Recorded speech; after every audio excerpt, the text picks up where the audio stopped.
Сейітқұл Оспанов, ағаш ат. Бұл Сабырдың апасына еріп кеп Алматыны алғаш рет көру еді. Қала оған керемет ұнады. Әсіресе Алатауға таң қалды. Ұшар басы ақ көрпе ақ қар, етегі гүл, көк жасыл тал, көктем. Бір өзінде жылдың екі маусымының белгісі бар. Алып шыңдары құдды аспанды сүйеп тұрған секілді. Әйтпесе аспан құлап кететіндей. Қаланың ауа райы тамаша. Күн ысып шыжи бастаса, таудан лекілдеп самал еседі. Қала сергіп желпініп қалады. Ауық-ауық сіркіреп жаңбыр жауады. Көшелердің шаңы басылады. Үйлер мен ағаштар суға шомылып шыққандай тап-таза болады. Алаңдарда шаттанған балаша фонтандар атқылайды. Қайда қарасаңда гүлзарлар. Хайуанаттар паркі өзінше бір ғажайып әлем. Үнді пілі, Африка қолтырауыны, Қытай питоны, таудай бегемот, шомбал мүйіз тұмсық бәрі бар. Құйрығы мың сан бояу өрнекке толы тауыс, түйе құс. Ал цирк дегенің ойын сауықтың базары. Әлем-жәлем киінген клоундар балалардың шек-сілесін қатырады. Ебедейсіз аюлар майыса би билейді. Бет аузы қимыш-қимыш маймылдар күмбез астында әлдебір арқанға жабысып алып, шырқ үйіріледі. Ойыншық дүкені. Іздеген ойыншығының бәрі табылады. Алма, шие, алмұрт дегенің әр үйдің алдында өсіп тұр. Қаланы қақ жарып күркіреп тау өзен ағып жатыр. Аяқты аттап бассаң балмұздақ, бұрыш-бұрышта мұздай шырын су.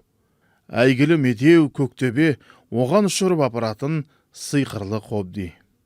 Сабыр жеңіл бір күрсінді. Бүгін қаланы армансыз аралағанды. Автобусқа да, трамвайға да мінді. Талай жер жаяу да жүрді.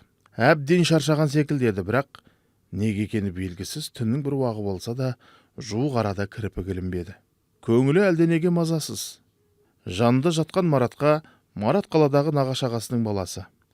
Көз қиығын салып, қандай бақытты, ғажап, ертегі жерде тұрады. Сірә еш арманы жоқ шығар деп күбірледі ішінен. Осылай ойлауы мұң екен, өз-өзінен бір түрлі құлазып кетті. Қиыр шалғайдағы туған ауылын көз алдына елестетті. Маң дала, айнала өркеш-өркеш құм төбелер. Жазда дауыл, құйын, қыста боран. Мұндағыдай гүлзарлар жоқ. Тарбиған адыраспан, жусан. Жасыл желекті талдың орнына жапырағы шидей сексеуіл. Сасық жыңғыл. Сарқыраған тау өзені қайда? Су атаулыдан жалғыз бұлақ қана бар. Мынау қаламен салыстырып сөз етуге тұрмайды екен-ау.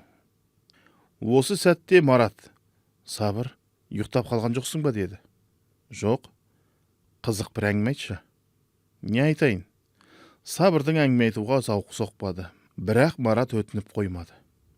"Қызық бірдеңе." Марат пен Сабыр алғашқыда бірін-бірін шамалы тосырқап жатырқағанмен көп ұзамай жап-жақсы тіл табысып кетті. Бір-екі рет бастары піспей төбелесіп те қалды. Артынан татуласты, балмұздаққа тойдырды, киноға апарды, циркті көрсетті. Өткенде ауылда үлкен бір той болды деп бастады әңгімесін Сабыр. "Бәйгеге 50 ат қосылды. Мен торымен шаптым. Басыма апамның ақш торамалын байлап алдым. Төреші бәрімізді тақырға қатар-қатар тұрғызды да, 'Ал жолдарың болсын' деді.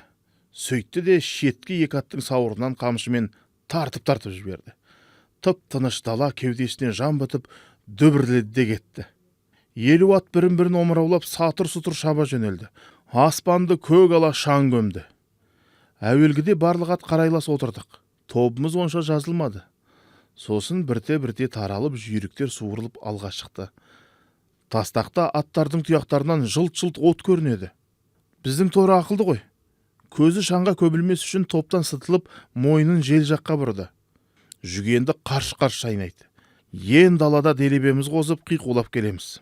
Жүйрік аттар көп. Атшабар балалардың бәрінің үміті Қарақшыға бірінші боп жету. Көңілімізде үміт те күдік те бар. Жол ұзақ, 25 шақырым. Біраз аттар барлығып шаң жұтып шаршап қарайып төбе-төбенің астында қалды. Қайтарда 3 ат қатар шаптық. Мен торыны барынша жібермедім. Тізгінді тарта бердім. Әлі жол ұзақ. Ойым босқа шаршатпау. Ауылға 5-6 шақырым қалғанда қамшысын басармын дедім. Алдыңғы екі аттың үстіндегі бала өздерінше мәз. Сірә енді мені іле салмайды деп ойласа керек. Көрсетермін бәлем деп кіжіндім ішімнен. Торыға сенімім күшті. Бір кезде Ақсуаттың бұлағына табан іліктіргесін Киттің ауаны бұзып торыны барынша жібердім. Торы да әзер шыдап келе жатыр екен, жұлдыздай ақты. Тымық ауа құйыншап құтырып алдымнан гулеп жел соқты. Аттың жалына желімше жабысып жатып алдым. Тақымымды қатты қысып тізгінен тас қып ұстадым. Қолым қарысып қалған секілді. Көзімнен жас парлады. Әне міне дегенше әлгіндегі екі аттың жанынан қиқулап зымырап өте шықтым. Содан Қарақшыға сөреге жеткенімді бір-ақ білдім. Жұрт Сарыбұлақ деп айқайлап жатыр. Сарыбұлақ біздің ауылдың аты. Сөйтіп Торат екеуміз ауылдың атын шығардық. Марат жаңа ғана «Иә, сосын» деп ауық-ауық мақұлдап Сабырдың әңгімесін ынтыға тыңдап жатқанды. Кенет тым-тырыс бола қалды. «Сабыр, Марат тыңдап жатырсың ба?» деді. Марат үндемеді. Тым-тырыс. Сабыр көпшіктен басын көтеріп оның бетіне үңілді. Айлы түн еді, бөлме сүттей жарық. Мараттың көзінен сыздықтап жас ағып жатқанын көрді. «Не болды? Бір жерің ауырды ма?» «Жоқ. Енді не? Неге жылап жатырсың?» Марат пырс-пырс етіп сөзін үзіп. «Ал мен болсам, жаздай ағаш атпен бөлмеде ғана шапқылап жүрдім», деді. Сабыр не деп жұбатарын білмеді.